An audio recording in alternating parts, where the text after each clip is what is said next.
साथ एआईएमआईएम के अध्यक्ष असदुद्दीन ओवैसी जी जुड़ गए हैं इस वक्त लाइव। ओवैसी जी, स्वागत है आपका आज तक के मंच पर। सबसे खामोश इस बार की ईद गुजरी है, लेकिन इन सब के बीच चुनौतियां भी बहुत हैं। इन सब पर चर्चा आपसे करेंगे, लेकिन मेरा पहला सवाल आपसे यही, सरकार में भी मोदी सरकार 2 के आज 1 साल पूरा होने पर आप क्या मानते हैं? क्या सरकार कामयाब हुई है जैसा प्रधानमंत्री कह रहे हैं? मैं ये बात साफ तौर से कहना चाहूंगा कि सरकार हर महाज पर नाकाम साबित हुई है, और इसलिए कि अफसोस इस बात का है और ताज्जुब भी है कि किस बिना पर ये खुशी मना रहे हैं अपने 1 साल की तकमील का। आप देखिए कि लॉकडाउन की वजह से, जो मेरा मानना है अनकॉन्स्टिट्यूशनल था, जिसकी वजह से 140 से ज्यादा माइग्रेंट लेबरर्स की मौत हुई। सिर्फ सेकंड मई से 25 मई के दरमियान में 80 लोग ट्रेन में मारे गए। आप देखते हैं कि लोग भूखमरी का शिकार हैं। आप देखते हैं कि लद्दाख में 5 किलोमीटर से ज्यादा इंडियन टेरिटरी पर चीन न सिर्फ कब्जा किया बल्कि अपने एम्युनेशन और बंकर्स बना दिया वहां पर। तो किस बात की खुशी मना रहे हैं? कल जीडीपी के फिगर्स आए, 40 साल में पहली मर्तबा 3.1 हमारा जीडीपी हो चुका है। 12 करोड़ लोगों की नौकरी जा चुकी है इस गलत लॉकडाउन की वजह से। 3,500 के करीब लोगों की मौत हो चुकी है। किस बिना से खुशी मना रहे हैं? आखिर आप किसकी बर्बादी का खुशी मना रहे हैं? आप यही तो भारत के सिटीजन है ना, और आप 1 साल के मुकम्मल में खुशी मना रहे हैं। लेकिन ओवैसी जी, कौन खुशी मना रहा है? वो तो कह रहे हैं हम जश्न नहीं मना रहे हैं। प्रधानमंत्री ने एक ऑडियो संदेश जारी किया है। तो फिर ये पूरे अखबारात में पूरे मिनिस्टर्स के आर्टिकल लिखना और ये कहना कि 60 साल में जो काम ने वो काम करके दिखा दिया, हर जगह पर, हर टीवी चैनल पर जाकर अपना बाजा बजाना कि हमने वो काम किया जो किसी ने नहीं किया, तो ये जश्न नहीं है तो क्या है? आप बताइए कि हर जगह पर तकालीफ है, लोग मर रहे हैं, खास तौर से गरीब लोग मर रहे हैं, और इस सरकार को ये सूझा कि हम अपना 1 साल के मुकम्मल होने का जश्न मनाएंगे। ये तो बड़ी अफसोसनाक बात है। आप लॉकडाउन को असंवैधानिक बता रहे हैं ओवैसी जी, लेकिन इसी लॉकडाउन की वजह से ये मुमकिन हो पाया कि जब विश्व में कोरोना का संक्रमण अमेरिका जैसे मुल्कों को घुटनों पर ले आया, वहीं भारत में हम भारी जनसंख्या घनत्व के बावजूद आज ऐसी परिस्थिति में है कि कम से कम हम लड़ रहे हैं, वरना जो यहाँ पर मेडिकल व्यवस्था है सब कुछ चरमरा सकता था। आप नहीं मानते? जब हमने लॉकडाउन की शुरुआत की थी, लगभग 3 दिन में केस दोगुने हो रहे थे सर, और अब 14 दिन में हो रहे हैं। क्या ये लॉकडाउन की उपलब्धि नहीं है? बिल्कुल नहीं है। ये लॉकडाउन की उपलब्धि अगर जो सरकार कह रही है, आप ये बताइए, फिर आपने करीब 70 दिन के करीब होने आ रहे हैं। आपका जहां जहां इंटरनेशनल लेवल पर जिन कंट्रीज ने लॉकडाउन किया है, लॉकडाउन जब उन्होंने खत्म किया वहां पर केसेस पे कंट्रोल किया और उनके नंबर्स गिर रहे हैं। भारत विश्व का एक पहला देश है कि हम लॉकडाउन खत्म करने जा रहे हैं और हमारे केसेस में स्पाइक हो रहा है। पिछले 6 दिन से 6,000 से कम केसेस नहीं आ रहे हैं। और रहा सवाल यूएस की बात, मैडम, वहां पर भारत की जो मिडाइन एज है और यूएस की जो है उससे बहुत फर्क है। हमारे पास 26 साल है, वहां पर करीब 45 ईयर्स है। और एक बात हमको समझने की जरूरत है कि भारत में सिर्फ 5% लोगों की 60 साल के ऊपर है, यूएस में 15% है। हम क्यों यूएस से कंपेयर कर रहे हैं? और जब लॉकडाउन हर मुल्क में खत्म हो, केसेस कम हो रहे हैं, ये वाहिद कंट्री है जहां पर लॉकडाउन खत्म हो रहा है और हमारे केसेस बढ़ रहे हैं और मौत भी बढ़ रही है, लोगों की परेशानी बढ़ रही है। ये किसी जगह पर नहीं हो रहा, सिर्फ हमारे पास ही हो रहा है। अब जरा अन्य मुद्दों पर आने से पहले एक बार मजदूरों का जिक्र चूंकि आपने भी किया, तो जिस तरह की परिस्थितियां बनी, फिर सरकार सक्रिय हुई, बसों के जरिए, श्रमिक स्पेशल ट्रेनों के जरिए मजदूरों को उनके गांवों तक पहुंचाया जा रहा है। आपको नहीं लगता ये वो मानवीय संकट है जिसके सामने तमाम राजनीतिक पार्टियों को एकजुट होना होगा?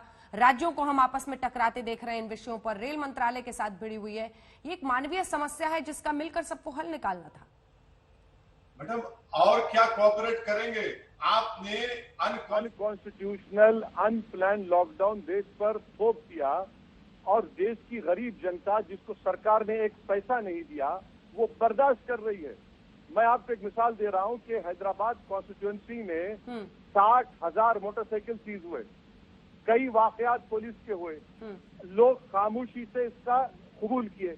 आप कह रहे हैं कि सरकार का ताउन करना चाहिए। अच्छा भाई ये बताइए, ट्रेन श्रमिक ट्रेन आप बता रहे हैं, 80 लोग कैसे मर गए? सिर्फ 10 दिन में 80 लोग मरते हैं ट्रेन में। झांसी में एक ट्रेन के टॉयलेट में 4 दिन से एक आदमी की लाश पड़ी रही और आप ट्रेन को इंस्पेक्ट कर रहे हैं।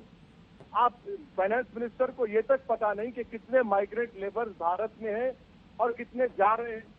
आप ये बताइए कि सारी दुनिया ने देखा कि एक बिहार का वर्कर अपने चेहरे पर तकलीफ का इज़हार कर रहा है क्योंकि उसकी औलाद मर गई।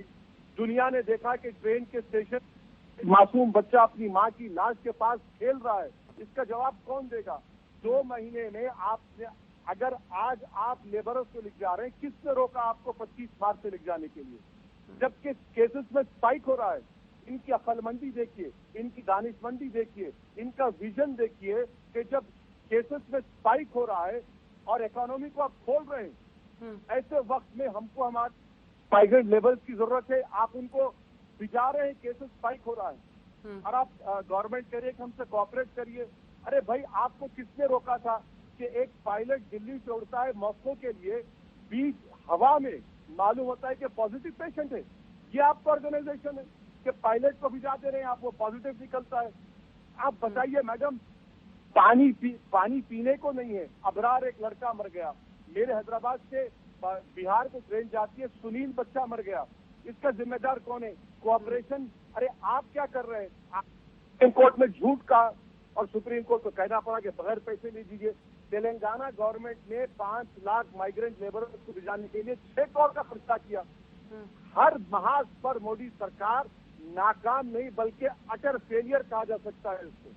चलिए ठीक है, आपने कोरोना और लॉकडाउन को लेकर अपना मतभेद और ये आक्रामक अंदाज आपका पहले से इन मुद्दों पर रहा है, लेकिन अनुच्छेद 370 का हटना, सीए, इन तमाम मुद्दों पर भी आप पहले बहुत आक्रामक थे।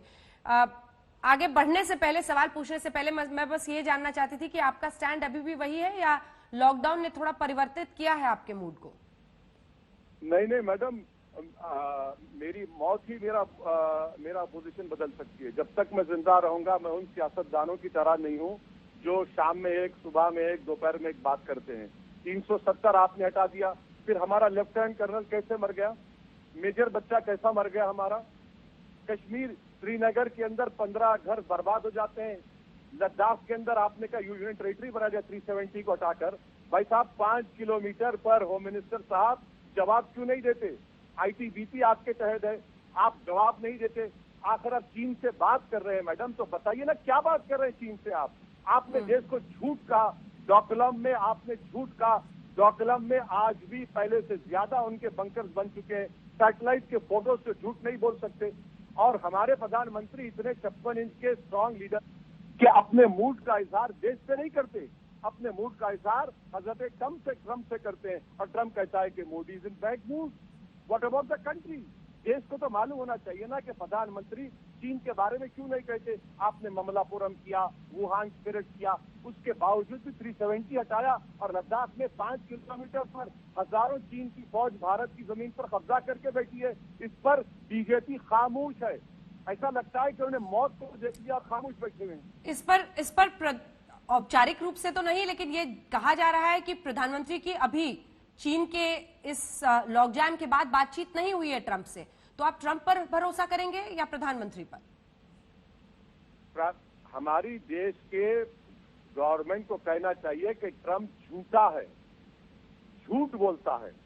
अरे सर, कूटनीति में ऐसी बात की जा सकती है क्या, जब आपको विश्व में तमाम देशों से रिश्ते बनाने होते हैं, डिप्लोमेसी का ख्याल रखना होता है? जी बिल्कुल की जा सकती है, क्योंकि मुझे नरेंद्र मोदी से पॉलिटिकल इख्तलाफ जिंदगी भर रहेगा, मगर मेरे देश का प्रधानमंत्री है। और अगर कोई मेरे देश के प्रधानमंत्री को झूठा कह रहा है, झूठ बात कह रहा है, और हमारा हमेशा से ये पोजीशन रहा है कि हम किसी दूसरे मुल्क को हमारे अंदरूनी मामलात में मदाखलत की इजाजत नहीं देंगे। अमेरिका का ट्रंप कौन होता है? हमको क्लियर कट कहना चाहिए था कि गलत कह रहा है। चलिए, झूठ अगर स्ट्रॉन्ग वर्ड है तो is misleading. The prime minister has not spoken to Trump. आप ये भी नहीं कह सकते। चलिए, अब चीन की आपने बात की सर, जरा पाकिस्तान का जिक्र करते हैं। पीओके को लेकर जिस तरह का आक्रामक अंदाज मोदी 2 में पहले साल में रहा है, हम जाफराबाद और उन तमाम इलाकों के गिलगित बल्तिस्तान इन सब का हम मौसम भी बताने लगे हैं। आपको लगता है कि इससे इमरान खान और पाकिस्तान दबाव में है? मतलब देखिए, जहां तक भारत की इंटीग्रिटी का मामला आएगा, हम बराबर सरकार किसी की भी हम उनके साथ करेंगे। मगर मैं ये बताना चाह रहा हूं कि आपने सर्जिकल स्ट्राइक करने के बाद भी कैसे एक लेफ्टिनेंट कर्नल की, एक मेजर की, हमारे सिपाहियों की मौत क्यों हो रही है, इसकी वजह क्या है? क्यों आप क्या इसको रोक क्यों नहीं कर पा रहे हैं? सिक्किम में चीन घुस रहा है, आप उसको नहीं रोक पा रहे हैं। अरे भाई मैडम, जिस तरह आपने पाकिस्तान के बारे में सवाल किया, इस तरह तो दूसरे एंकर्स को भी, दूसरे बीजेपी के पॉलिटिशियंस को बोलना चाहिए ना चीन के ऊपर। और इमरान खान हो या चीन का सदर, भारत की इंटीग्रिटी का सवाल आएगा, हम अपने सियासी इख्तिलाफात को हमेशा से उसको बालाकर रखे, तो जवाब देना पड़ेगा ना मैडम। कभी तो जवाब दीजिए आप कि भाई आप ये क्यों हो रहा है। 370 आपने कहा था कि अगस्त 5 के बाद सब खत्म, कुछ नहीं होगा, मगर आज भी वहां पर गड़बड़ हो रही है, आज भी टेररिस्ट अटैक हो रहे हैं, नौजवान लड़कों की भर्ती हो रही है, तो फिर क्या हो रहा है वादी में? लेकिन बीते दिन तो उन्होंने कहा है कि एक बहुत बड़ी, और आपने भी तस्वीरें देखी होंगी जिस तरह से सुरक्षा एजेंसी सतर्क है, गाड़ी में वहां पर धमाके से लगभग 40 किलो आईईडी था, उसको उड़ाया गया, तो सतर्कता बरती जा रही है। ठीक है, मगर पुलवामा का राज तब तक नहीं खुला ना। पुलवामा का वो जो सुसाइड बॉम्बर था, उसके आज भी डीएनए के सैंपल गवर्नमेंट के पास हैं। अब तक आपने कितनों को अरेस्ट किया पुलवामा, बता दीजिए, उसके बारे में कोई बात नहीं होगी। अरे बताइए ना देश को, आपने तो पुलवामा के नाम पर इलेक्शन जीत गए, मगर देश को तो बताना पड़ेगा ना कि पुलवामा में कितना प्रोग्रेस हुआ, एनआईए ने कितना क्या किया, आप नहीं बता पाते। एक पुलिस ऑफिसर एसीपी रैंक का पकड़ा जाता है टेररिस्ट को लेकर जाते हुए, उसका क्या प्रोग्रेस है बताइए आप। उसके बारे में कुछ नहीं बताते, खामोशी है, सन्नाटा है बीजेपी गवर्नमेंट के पास। वैसे साहब, चूंकि चीन पर आप बार बार आ रहे हैं, लेकिन पाकिस्तान के ही, और आपने कहा कि जब भी डिप्लोमेसी का मामला आएगा तो मैं अपनी देश के सरकार रहूंगा, तब मैं राजनीतिक जो भी खिलाफत है उसको दरकिनार करूंगा। पाकिस्तान के विदेश मंत्रालय ने राम मंदिर के निर्माण को लेकर सख्त टिप्पणी करते हुए इसे गलत करार दिया है। क्या आप इस पर निंदा करना चाहेंगे उनकी? अगर हमारे देश के एक्सटर्नल अफेयर्स मिनिस्ट्री के लोगों ने इस पर कोई कमेंट नहीं किया है तो मुझे इजाजत दे दीजिए आप, क्योंकि वो जो कमेंट करेंगे किसी दूसरे मुल्क के बारे में तो मैं बराबर उनके साथ हूँ। मैंने ये, मेरा मौक़िफ़ ये है कि सुप्रीम कोर्ट का जजमेंट है, मैंने ये कहा कि supreme court is supreme but not infallible, ये हमारे देश का आखिरी कोर्ट है। अब पाकिस्तान अगर इसमें मुदाखलत कर रहा है तो फौरन मोदी सरकार को अपने स्पोक्स पर्सन को कहना चाहिए कि भाई साहब जरा टीवी पर आइए, अंजना ओम कश्यप के प्रोग्राम पे बैठिए 6 बजे और फौरन इसके कंडेम करिए। और ये अगर एमपी को बोलना पड़ा है तो बिल्कुल आप सही कह रहे हैं मैडम, मानता हूं कि ये लोग फॉरेन अफेयर्स भी नहीं चला पा रहे हैं कि एक देश की सबसे मशहूर एंकर को एक नादान किस्म के हेट स्पीच बोलने वाले एमपी से पूछना पड़ रहा है कि आप कम से। चलिए मैं कंडेम करता हूं पाकिस्तान के इस बयान को। लेकिन आप एक नादान एमपी हैं ऐसा हम कतई नहीं मानते।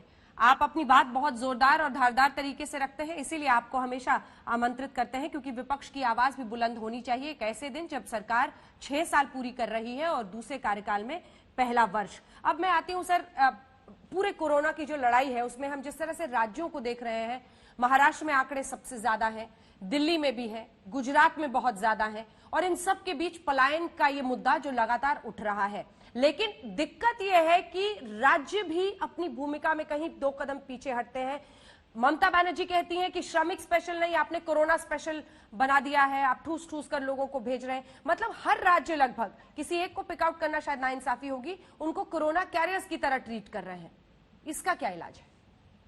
मैडम, मैं आपके सवाल से बिल्कुल मुत्तफिक हूँ। मैं तो in non BJP chief minister से पूछना चाहता हूँ कि आपने इस लॉकडाउन को कबूल क्यों किया? ये अनकॉन्स्टिट्यूशनल है मैडम। अगर आप स्टेट लिस्ट देखेंगे, स्टेट लिस्ट में law and order, public health तो स्टेट का है।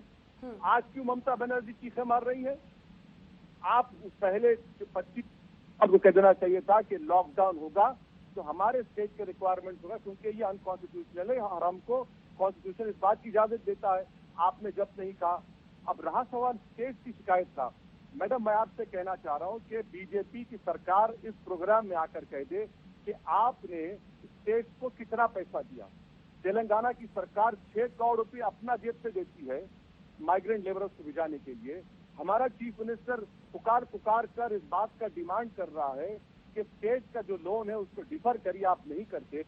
आरबीएम एक्ट को 3 से 5% करते हैं, कंडीशन लगाते हैं, और चीफ मिनिस्टर ने कहा कि हम भीख मांग रहे हैं। वेज एंड मीन्स एडवांस 100% करिए, आप नहीं करना चाहते। आखिर आपने स्टेट को क्या मदद की है अब तक, बता दीजिए आप, सिवाय इसके कि आपने एनडीएमए का सेक्शन 6 को इस्तेमाल करके आप दिल्ली से बादशाह सलामत एक फतवा जारी करते हैं, स्टेट ऐसा कर दो। अरे भाई गुजरात में क्या हो रहा है बताइए ना। गुजरात में नाकिस किस्म के, डुप्लीकेट किस्म के वेंटिलेटर्स लगाए गए, और वो सप्लायर कौन था, उसने 25 लाख का सूट प्रधानमंत्री को दिया था। इस पर कोई बात नहीं करेंगे। आप स्टेट को क्या मदद कर रहे हैं? आप कुछ नहीं कर रहे हैं। तो उन्होंने तो 20 लाख करोड़ के आर्थिक पैकेज का ऐलान किया है, और वो कह रहे हैं चरणबद्ध तरीके से सबको फायदा पहुंचेगा, कुछ को डायरेक्ट पैसा और एमएसएमई सेक्टर में इजी टर्म्स पे लोन के जरिए वो फिर से अर्थव्यवस्था में जान फूंकने की कोशिश में कर रहे हैं। आपने निर्मला सीतारमण जी का प्रेस कॉन्फ्रेंस तो रोज देखा ही होगा। मैडम मैं आपको बता रहा हूं कि वो 20 लाख करोड़ का जो कहा गया कि 10% ऑफ जीडीपी था, मैंने जितने देश के माहिरीन इकोनॉमिस्ट थे उनके तमाम आर्टिकल्स पढ़कर कह रहा हूं कि वो ये कह रहे हैं कि वो जीडीपी का 10% नहीं है, 1.4% भी नहीं है मैडम, 1.4% भी नहीं है। आप क्या कर रहे हैं? क्यों देश के आंखों में धूल झोंक रहे हैं? झूठ पे झूठ बोले जा रहे हैं। 20 लाख करोड़, अरे 1.4 लाख, 10% ऑफ जीडीपी, झूठ। 1.4 लाख भी नहीं है। अच्छा एमएसएमई को आप कह रहे हैं कि 3 लाख का लोन लीजिए। मैडम लोन बैंक चलूं जाकर, बैंक मुझे देगा, गरीब को देगा बैंक लोन। अगर बैंक लोन देता तो ये 25 करोड़ माइग्रेंट लेबरर्स रोड पर नहीं निकलते मैडम, बैंक को जाते हैं वो लोग। कहाँ बोल रहे हैं, किधर सच्चाई है? जो आप तेलंगाना का जिक्र कर रहे हो वैसी साहब, वो एक एग्जाम्पल था। केसीआर की हर किसी ने प्रशंसा की क्योंकि उन्हें परिस्थिति देखी। उन्होंने कहा कि नहीं, जो मजदूर भाई हैं आप यहीं रहिए, हम आपको खाना देंगे, हम आपको रखेंगे। क्योंकि इस तरह का पलायन और इसको मैनेज कर पाना, आप सोचिए कितने दिनों से अब मजदूरों को पहुंचाया जा रहा है, लाखों लाख। अभी तो आंकड़ा भी नहीं है किसी के पास कि कितने मजदूर हैं, खुद वित्त मंत्री के पास भी स्पष्टता नहीं है, किसी के पास नहीं है। ऐसे में एक एग्जाम्पल सेट हुआ जो केसीआर ने किया। क्या आपको नहीं लगता वो सही रास्ता था? तो क्यों नहीं केसीआर के इस मेथड को भारत सरकार ने सराहा, उसको माना क्यों नहीं? जब एक चीफ मिनिस्टर ने कह दिया कि मैं इनको अपना मेहमान मानता हूं, तो दूसरे चीफ मिनिस्टर और बीजेपी ने क्यों कबूल नहीं किया? और क्यों नहीं आपने अब तक केसीआर की मदद की? 1000 वेंटिलेटर का हमने डिमांड किया, आप नहीं देते हैं। मैडम जीडीपी 3.1% हो चुका है। 40 साल में कभी ऐसा नहीं हुआ है। लॉकडाउन में आपने क्या तैयारी की बताइए ना। आपको नहीं मालूम था? अगर आप 25 मार्च से ट्रेन को भिजाना शुरू करते तो ये पूरे लेबरर्स जाते। आज आप इकोनॉमी को खोल रहे हैं, फैक्ट्रीज को खोल रहे हैं, कंस्ट्रक्शन साइट्स को खोल रहे हैं, एमएसएमईज को बोल रहे हैं कि जाके लोन लो। मजदूर कहाँ पे जाएगा? और मजदूर को कैसे भिजा रहे हैं कि ट्रेन निकलती है बंबई से, जाना गोरखपुर पे, उड़ीसा पहुंच जाती है। पीने का पानी का इंतजाम नहीं। आखिर ये सरकार क्या कर रही है? आप कब तक अपने झूठ को, अपनी नाकामियों को छुपाते रहेंगे? अगर स्टेट गवर्नमेंट ने काम किया तो उसको कबूल करिए। मैडम आप देखिए कि गुजरात हाई कोर्ट के जज को कहना पड़ा कि इनको कोविड नहीं मारेगा बल्कि इनको भूख से मर जाएंगे। और खुद एडवोकेट जनरल कहता है गुजरात का कि सबका टेस्ट कराएंगे तो 70% गुजरात कोविड निकलेगा। तो टेस्टिंग करिए ना। कौन रोक रहा है आपको टेस्टिंग करने के लिए? भारत में सबसे लोवेस्ट टेस्टिंग है पूरी दुनिया में। आप टेस्टिंग को बढ़ाते नहीं है और आप कहते हैं कैसा है। बात मुख्यमंत्रियों की हो रही है तो आपने अरविंद केजरीवाल पर भी हाल में हमला किया। आपने लिखा कि मरकज के लोग जब क्वारंटीन सेंटर्स में ठीक भी हो जा रहे हैं फिर भी उनको रिलीज नहीं किया जा रहा है, उनको घर नहीं जाने दिया जा रहा है। क्या हुआ था? ये वो जो ट्वीट है, थोड़ा आप उसको फिर से पढ़ लीजिए। मैंने लेटर लिखा था होम मिनिस्टर अमित शाह को, क्योंकि दिल्ली का पुलिस का लॉ एंड ऑर्डर उनके पास है कि इनके रिपोर्ट्स नेगेटिव आने के बावजूद भी इनको नहीं छोड़ा जा रहा है। और मैंने उनसे मुतालबा किया था कि इनको फौरन छोड़ा जाए, तो एमओएस किशन रेड्डी ने जवाब दिया कि हम कार्रवाई करेंगे। मगर गैर जरूरी उनको 3 हफ्ते, आप लोग 4 हफ्ते उनको वहां पर एक किस्म से किडनैप करके रखे थे। टेस्ट हो गया, सब हो गया, जाने नहीं दे रहे। हाँ ठीक है, जो फॉरेनर्स हैं उनको आपने केस बुक किया, मगर ये तो भारत के सिटीजन थे। अब वो लोग आ रहे हैं। रहा सवाल अरविंद केजरीवाल का, मैडम, तो मैं तो शुरू से कहता आ रहा हूँ कि इस आदमी पर भरोसा नहीं किया जा सकता है। जब दिल्ली जल रहा था तो दिल्ली के मुख्यमंत्री महात्मा गांधी के बापू घाट पर जाकर बैठे थे। उनका काम ये था कि केजरीवाल निकलकर उन महलों में जाते, हिंदुओं से बात करते, मुसलमानों से बात करते, उनको समझाते, मगर वो बापू के घाट पर जाकर बैठ गए, गांधी की समाधि के पास जाकर बैठ गए। तो ये इनका चेहरा है। पर आपको एहसास है ना वैसी जी की जब आप इस तरह की बातें करते हैं, आप हर किसी से दुश्मनी मोल ले लेते हैं, फिर तो परिस्थितियां ऐसी बनती है ना कि ये सब भी आप पे आक्रामक होते हैं और फिर कहते हैं कि देखिए ये तो किसी ना किसी तरीके से बीजेपी की ही मदद करने में, बी टीम बनने में लगे रहते हैं। क्योंकि आप देखिए, आप चाहे राहुल गांधी हो, अरविंद केजरीवाल हो, आप सब पर बोलने लगते हैं, सबको, सबसे दुश्मनी मोल लेते हैं। मैडम, अगर सच्चाई को बोलने के लिए सारी दुनिया से दुश्मनी मोलना पड़ेगा तो मोल लूंगा। कम से कम जब खबर में जाऊंगा तो इस बात का तशनीगी नहीं रहेगी कि मैंने सच को नहीं बोला। दुश्मनी कर लेंगे, कोई खुदा है क्या? ये तमाम जिनका आप नाम लिए खुदा है क्या? मेरी और आपकी इज्जत देने वाला तो ऊपर वाला है मैडम, रिजक देने वाला वो है। ये लोग क्या करेंगे? बहुत से बहुत क्या करेंगे? आपके अख्तियार जो कर लें कर लीजिए, मगर सच को तो बोलना पड़ेगा ना। आप देखिए, एक बात सुनिए मैडम, आपके ताल्लुक से, माने आपकी फेडरलिटी के ताल्लुक से कहा गया कि आप लोग वल्चर्स हैं। आप माइग्रेंट लेबर की बात कर रहे हैं, तो क्या आप वल्चर्स हो गए? क्या मीडिया अपना काम ना करे? सरकार सुप्रीम कोर्ट में जाकर झूठ कहती है, 31 मार्च को कहा कि कोई रोड पर नहीं है, जबकि लोग रोड पर हैं। वल्चर्स कह दिया गया मीडिया के लोगों को, और मीडिया काम ना करे, इस पर भी तो बोलना पड़ेगा। तो इस माहौल ऐसा है मैडम कि सिर्फ तारीफ करो, पावर में वो चाहता है कि उनके खिलाफ कोई अपोजिशन की आवाज ना आए, सब कव्वाली पार्टी बन जाए, मुशायरा करे, वाह वाह वाह वाह करें। ये मुझसे नहीं हो सकेगा, बोलना पड़ेगा। गलती जहां पर बीजेपी की होगी, मोदी सरकार की होगी, बोलेंगे। हाँ, मैं भी गलती कर रहा हूँ, बोलिए मेरे खिलाफ, आप कौन रोक रहा है? आप लेकिन इस पर तो सवाल मैंने खुलकर किया, कानून मंत्री से कुछ देर पहले किया कि इस तरह की बात जब सॉलिसिटर जनरल कहते हैं कोर्ट में मीडिया के बारे में, तो क्या आपकी सरकार इससे सहमत है? तो उन्होंने कहा कि एक संदर्भ में ये बयान दिया गया था, हम मीडिया का सम्मान करते हैं, हर मुद्दे पर आप सवाल तपाक तपाक मुझसे पूछ रही हैं, यही इस बात का परिचय है। तो यही तो इनकी थियोरी ऑफ कंफ्यूजन है कि ये कोर्ट में एक बात कहेंगे, जब कोर्ट में एएसजी बात करेंगे तो वो सरकार की बात करेंगे, और कानून मंत्री आपके पास आकर दूसरी बात करते हैं। एएसजी का पूरा इशारा मीडिया के ऊपर था, वो मीडिया पर तनकीद कर रहे थे, और जो एनजीओ काम कर रहे हैं उनके बारे में कहा, देयर प्रॉफिट्स ऑफ डूम। जो मीडिया के लोग पैसे जमा करके अपना पैसे दे रहे हैं, गरीबों को खाना खिला रहे हैं, वो प्रॉफिट्स ऑफ डूम है। जो लोग काम कर रहे हैं, हर काम आप सबको। वैसे साहब, चलते चलते अब एक आखिरी सवाल, देखिए आने वाले दिनों में परिस्थितियां सामान्य होंगी, सब कुछ ठीक ठाक होगा, तो पहला वो कौन सा मुद्दा है जिसको लेकर असदुद्दीन ओवैसी को हम देश की संसद में आक्रामक अंदाज में देखेंगे? कौन सा वो मुद्दा है जो आपके मन में इस वक्त सबसे अहम है, जिसको आप ठीक होने के बाद परिस्थितियां उठाना चाहेंगे? ये मोदी सरकार ने जो अनकॉन्स्टिट्यूशनल अनप्लान लॉकडाउन की वजह से देश के 25 करोड़ माइग्रेंट लेबरर्स को बर्बाद कर दिया, उनकी मौत के जिम्मेदार है, उनके भूख के जिम्मेदार हैं, और जो नौकरियां चले गई हैं 12 करोड़, कभी आने वाली नहीं है। जीडीपी 3% हुआ, -30% होने वाला है। यह है मुद्दा होगा। इन गरीबों को, सरकार को इनके अकाउंट में पैसे डालना पड़ेगा।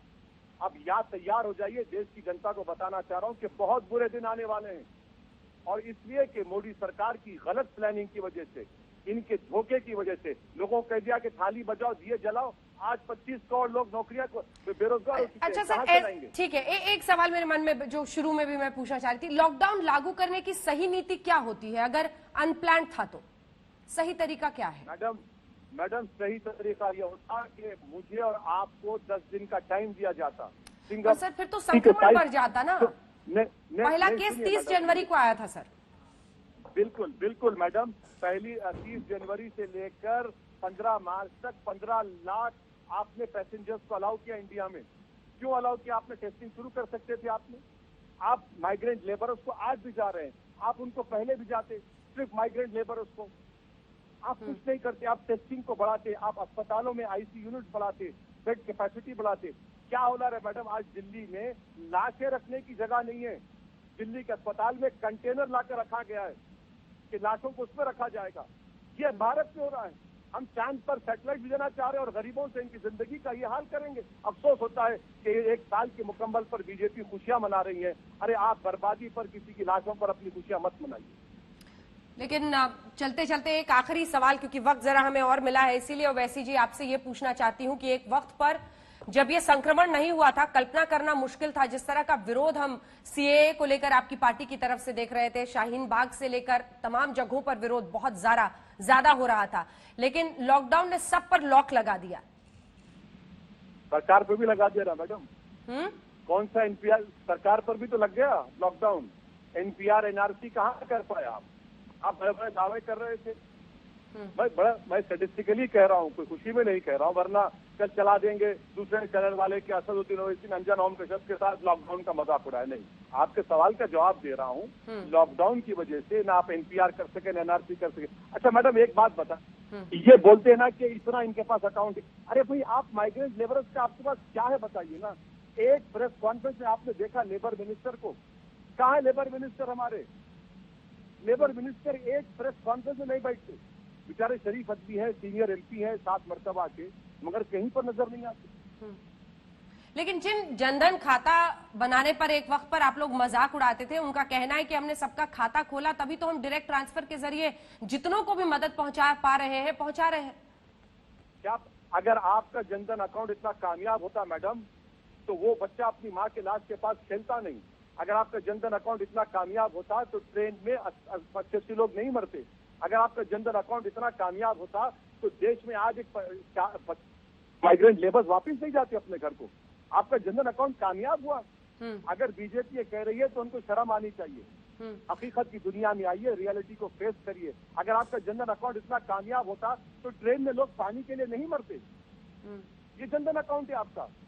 रेल मंत्रालय की तरफ से जो तमाम कोशिशें की गई, श्रमिक स्पेशल निकाला जा रहा है, उसमें हमने देखा कि महाराष्ट्र सरकार और रेल मंत्रालय भी आपस में भिड़ गए। कहा 40 दे रहे हैं हमें, महाराष्ट्र सरकार ने, हमें 80 ट्रेनें चाहिए।